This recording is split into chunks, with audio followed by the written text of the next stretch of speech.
Sul fronte antiterrorismo il contesto internazionale è sotto gli occhi di tutti, lo conoscete, anche nel Veneto sono state adottate misure in esecuzione della direttiva e della direttiva del ministro Piantedosi. C'è l'allerta terrorismo sul tavolo della conferenza regionale delle autorità di pubblica sicurezza del Veneto riunita a Venezia.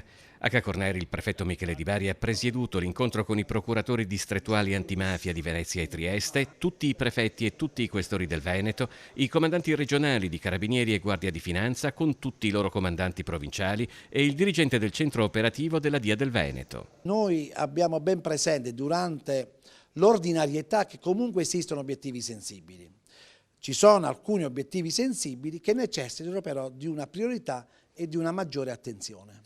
Ci sono anche contesti sensibili, cioè di radicalizzazione, di possibile radicalizzazione che vengono tenuti sotto controllo. Le forze di polizia e l'autorità giudiziaria hanno una attenzione particolare e che sono anche delle direttive che spesso vengono adottate in seno al Comitato Provinciale per l'Ordine e la Sicurezza Pubblica. La conferenza ha analizzato anche la situazione dello spaccio di stupefacenti in regione, in particolar modo a Mestre, al cui contrasto si concentreranno più pattuglie assieme a controlli mirati e servizi straordinari anche con l'impiego dell'esercito.